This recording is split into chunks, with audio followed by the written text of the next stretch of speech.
And thank you so much for everyone in the New Jersey community for coming out. It really has, I have looked at this data on a national level, and it's really nice and heartening to see really the amazing, vibrant community that exists here in New Jersey.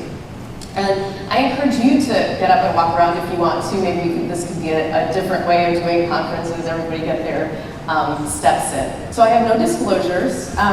So this is a picture of me and my dad. My dad emigrated to the United States to get a PhD at the University of Detroit.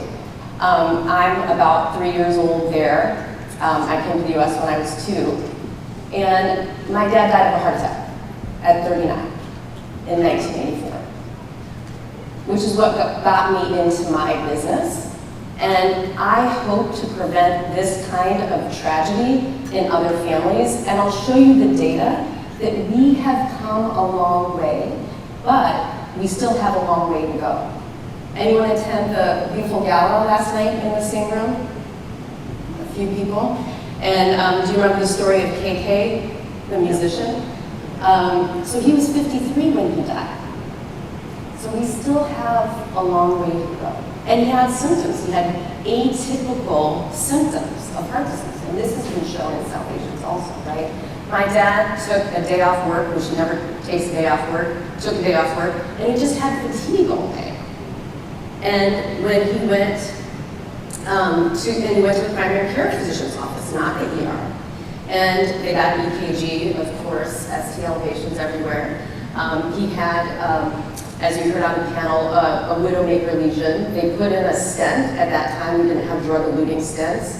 And unfortunately, after he had the balloon angioplasty, they re-occluded, and he passed away, unfortunately, at 2 in the morning. So we have had many therapeutic advances since then, and we have challenges to bring these therapeutic advances to the populations that we serve now.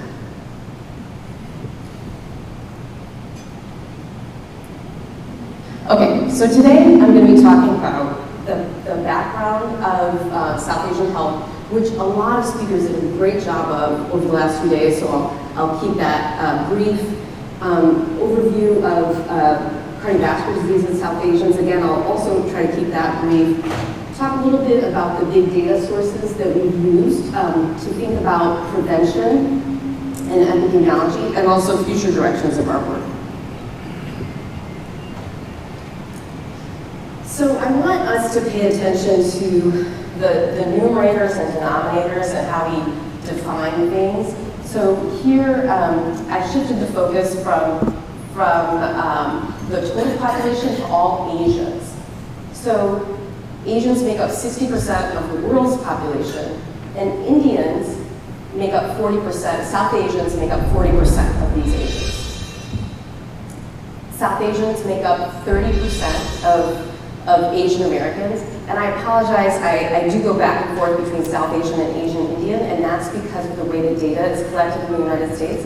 On the census, it says Asian Indian. We have to aggregate that up, including people from Pakistan, Bangladesh, Maldives, Mauritius, and in other data sets like the California Health Interview Survey, we use South Asians. So I apologize if it feels like it's going back and forth, but that's why. And this is where I practice at Stanford in the Bay Area, and South Asians make up 20% of the Asians in the Bay Area. And we heard a little bit about this earlier, but can we guess how much of NIH funding goes to South Asian research? And we have a bill, fortunately, that will address this soon, but any guesses from the audience? 0? Less than 1%, I heard. 10%. 0.02%. As a matter of fact, if you don't mind me sharing, Dr. Dugati and Dr. Malhotra, they wrote a beautiful grant for this conference, which was not funded, unfortunately, and thanks to the generosity of the Community and SKN Foundation, we are here today. So thank you very much for that. So I'm going to show you a few slides about how this is frustrating to us as clinicians. So all of the questions that were asked we look and we try to extrapolate from other race ethnic groups such as non-Hispanic whites. We try to take data from maybe, you heard Dr. Youssef talk about the Nihon San study, so that was done in Japanese, but does that relate to South Asians? So I encourage you to ask yourself, where is this data coming from? Does it apply to the patient in front of me? Does it apply to me? Does it apply to my family? So ask those questions. So we just received a grant from the American Heart Association to increase diversity in clinical trials. So you can see, and I don't even have this broken down by South Asians, and it would be far worse, I'm sure. But you can see that Asians itself as a group, which make up 60% of the world's population, are underrepresented by a factor of 5 in global clinical trial participation. And Dr. Kanaya mentioned this as well, that there's very little diversity in our genomic data, which limits what we can do with polygenic risk scores. So now I'm going to talk a little bit about our national data sets, the National Health Interview Survey, the National Health and Nutrition Examination Survey. So we have a group at Stanford as part of the Center for Asian Health Research and Education that is mining these data sets. So the sample sizes are unfortunately very small, but with new statistical techniques, we can overcome some of these small sample sizes to look at many aspects of health. And this is what I'm going to encourage us to do as a group. I know this conference is on cardiovascular disease, but I'm going to show you that fortunately cardiovascular disease rates are going down. And as those cardiovascular disease rates are going down, we need to think about other health issues in our population, including cancer and also causes of morbidity in addition to causes of mortality. So we've looked at mental health, smoking, which was mentioned a lot today, complementary medication use, risk modification of weight and body mass index related to metabolic syndrome, and also social determinants of health in Asian American adults. And then I've also done a lot of work in electronic health records in Sutter, which is a large health group in the Bay Area. And we've been able to look at, after people get a PCI, what are the outcomes for the different Asian subgroups? What are the high-risk type 2 groups for type 2 diabetes? And I would say, everything that we have seen and described in South Asians, we are seeing even more so in Filipino populations. So that's another high-risk group that has been identified. And hopefully some of the lessons that we've learned from South Asian populations can be applied to these other high-risk groups that we're identifying. And if one thing that I want to mention to the doctors in the room, anyone got a patient satisfaction score? Has anyone been a subject to a patient satisfaction score? Any doctors in the room? You get graded by your physician, patient? And any patients here who's ever graded your doctor? Ask you help. So when you get those surveys for your Asian doctors, please score them a 5. Because what we found is that Asian patients don't score their doctors as high. And as a result, the Asian doctors have lower scores because more Asian patients go to Asian doctors. So please give them a high score. We never give anyone an A. There's always room for improvement, but please give your doctor an A. Thank you. And we've also looked at mortality records, and I'll delve into this a little bit more. Every time someone dies in the United States, a birth record is filled out. Every time someone's born, a birth record is filled out, and every time someone dies, a death record is filled out. And we've examined both birth records and death records in our group. And what we have shown is that there are differences in the leading causes of death among Asian subgroups. So when my dad died, I was in 8th grade, but when I went to medical school, I said, I wonder if we are noticing that a lot of South Asians are dying early of heart disease. And when I went and looked in the data, it said, you know what, the #1 cause of death in Asians is cancer. And I said, that's odd. And it turns out that when you aggregate all of the 6 major Asian subgroups in the United States, which are Chinese, Japanese, Korean, Vietnamese, Filipino, and South Asian, it looks like there's no difference, right? But some of these groups have higher cancer, and some of these groups have higher heart disease. And if you average them, it will look like there's no difference. So we must disaggregate data. And again, when you're looking at literature, ask yourself, is it saying all Asians? Is it saying South Asians? What Asian group is this talking about? Because one size does not fit all, and we cannot extrapolate this data. So, my career has been, for the last 25 years, about using big data for health. And I'm working with a postdoctoral fellow now to see when we look at these different data sources, are these signals consistent across these big data sets? And there are and you heard from a wonderful array of speakers that, fortunately are agreeing on many things. What do we do for a person who we want to predict heart disease in? Obviously use risk scores, but those aren't perfect, as we found out. Doing Lp(a), doing coronary calcium, these are the things that I recommend for my patients. So I was talking to Dr. Bhopal yesterday, and I said, Raj, what should I do with the next 20 years of my life? And he said, I think the thing that you should do is compare Indians and Chinese, right? Because I showed you that Indians have higher rates, South Asians have higher rates of heart disease, and people from Chinese countries of Chinese ethnic origin have lower rates of heart disease. And so this slide's for you, Dr. Bhopal.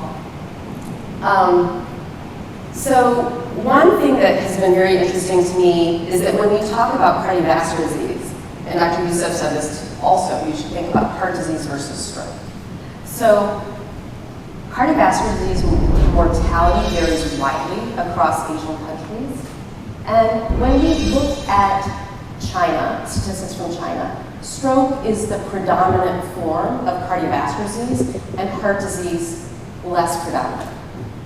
And when we look at Chinese immigrants to the US, heart disease becomes more prominent, and this is something that we saw in Nihon San as well. And then I have the comparison of non-Hispanic whites for you there as well, where you see how the risk of the immigrant population starts to mimic the risk of the host country. In contrast, in India, and I'll show you some more data comparing India now, and it is, I forgot if it was Dr. Youssef or Dr. Bhopal who said, now we're seeing in India the same rates of ischemic heart disease as we are seeing for South Asians in the US. So you can see that heart disease has become more prominent for immigrants to the US. Now let's delve deep specifically into ischemic heart disease. So this is data that I worked on with Dr. Malay Shah, who was mentioned earlier. And so you can see the dark dotted line is all Asian. So that's in the middle of all the Asian lines. And then the line at the very top is non-Hispanic whites. And this is similar to what Dr. Youssef showed earlier, that all Asian subgroups have less ischemic heart disease mortality than non-Hispanic whites. So now I'm going to focus in on the green line. So that's Asian Indian Americans, and so this is again death records where it's specifically Asian Indian. And you can see that the mortality rates in Asian Indian and Vietnamese men are increasing. And do you see that steep rate of decline in non-Hispanic whites? That is not happening to all of the groups. And by 2017, ischemic heart disease mortality rates in Asian Indian men were approximately equivalent to rates in non-Hispanic men, non-Hispanic white men. So, and then I looked this up there was a paper published of ischemic heart disease rates in India from the Global Burden of Disease, and they are approximately equal to men in India. And I'll show you some more data on foreign-born versus US-born. And for women, mortality rates declined in all Asian subgroups and non-Hispanic women. And by 2017, absolute ischemic heart disease mortality rates in Asian Indian women were higher than rates in non-Hispanic white women. So we've come a long way. That's the gentle downslope of the curve, but we have a long way to go, and we must sort of prevent any sort of upward and to the right movement of these curves. So heart failure is becoming a very important problem and something to look out for in Asian Indians. And we had a lot of talk about diastolic dysfunction and treating blood pressure. Thank you, Dr. Chokalingam, for that wonderful talk. So please look out for the increased heart failure mortality rates. And there's a lot of morbidity with heart failure also, which hopefully we can uncover a little bit more in our other data sets. So heart failure mortality rates increased in Asian Indian, Filipino, Japanese, and Korean men. And as I mentioned, Filipino men had the highest heart failure risk.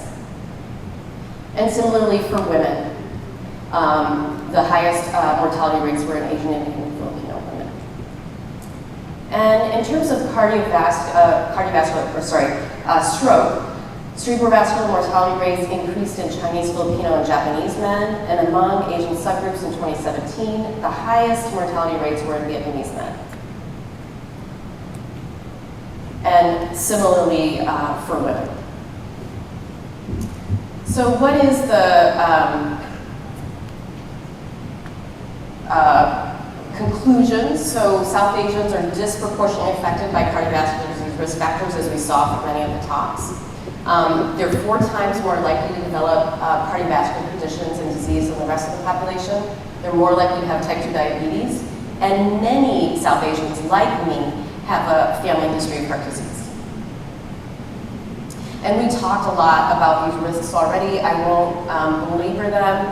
Dr. Kanaya spoke wonderfully about the adiposity distribution and health risks at normal weight. I'll tell you a little bit about the intervention study that we did with that.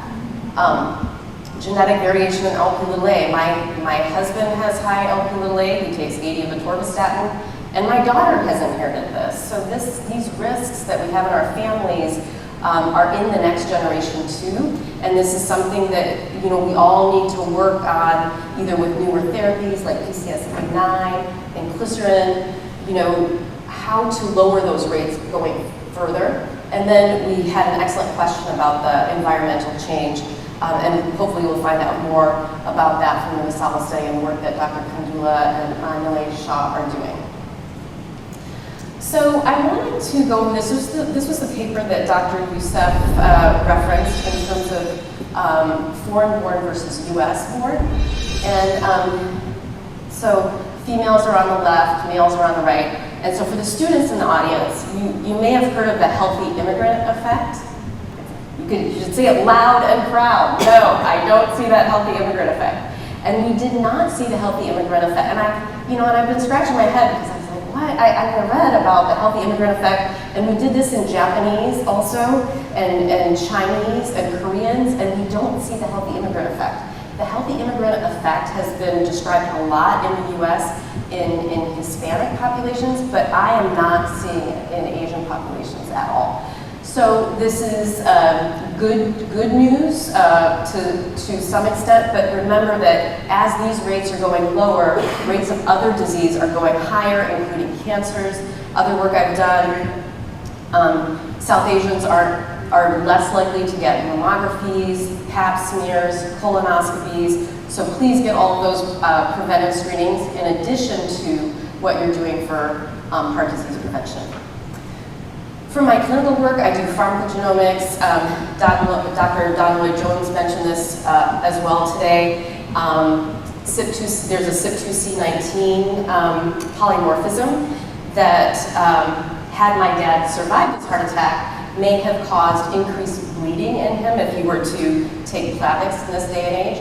So Medicare now covers pharmacogenetic testing for people with acute coronary syndrome. So if you're a clinician in the audience, please consider getting pharmacogenetic testing on your patients. We wrote a paper on differences in Asian subgroups with pharmacogenetics. So this is the future of precision medicine, so please consider getting pharmacogenetic testing. So I want to talk a little bit about culturally competent intervention studies now.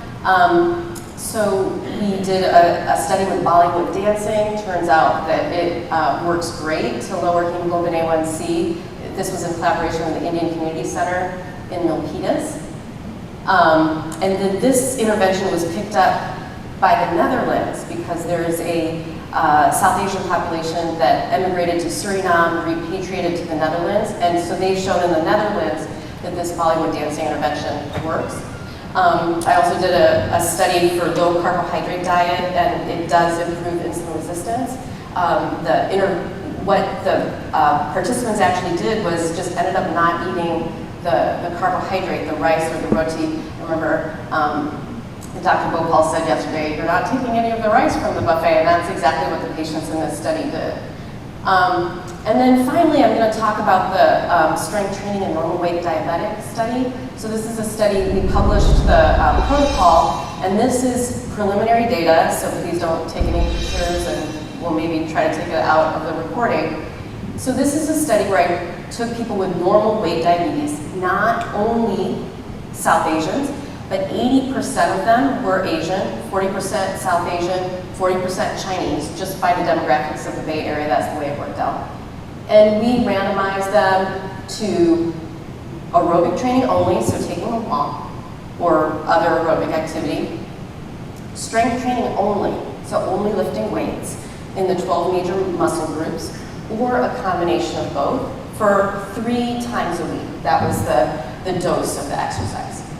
And on the right, you have the intention to treat arm, so 186 people were enrolled and randomized, and per protocol, so that means the people who actually did the 3 times a week.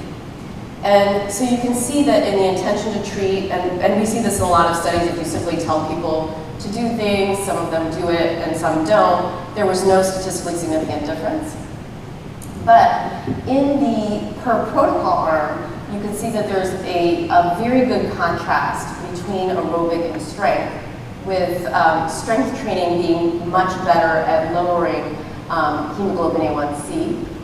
And combination was also quite close to that. So in contrast to what you may have heard, based on these results, I think that it's very important to emphasize strength training to our patients. There have been a lot of studies on body composition that show that South Asians are generally born with relative sarcopenia. That's the low birth rate that we're seeing. And 80% of the insulin-mediated glucose uptake in the body is through GLUT4 receptors in your muscle. So if you increase your muscle, you're likely to lower your hemoglobin A1C. You can see that the hemoglobin A1C effect was relatively modest, and I call this fine-tuning. So we saw from Dr. Kanaya and other data that we have a ways to go, right? Because there still is a lot of obesity and overweight in our populations. So if someone is overweight or obese, they do need to get down to normal weight. And a lot of weight loss can be accomplished with aerobic activity, but 80% of it is with diet, actually. And then once they get to that normal weight, increased strength training, especially important with aging, because there's sarcopenia with aging also. And then this is just to show you the process measures. On the left, we have the Biodex data. So this is a machine where you just simply flex your leg and it measures your strength in your leg. So you can see the strength arm increased their strength and also their appendicular lean muscle mass. So on the right is the DEXA data.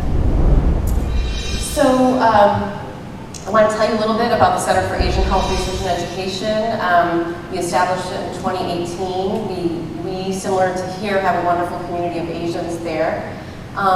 If you're interested or have students interested in doing some big data work in Asians, we have a scholars program over the summer, and almost all of them publish a paper, like you saw.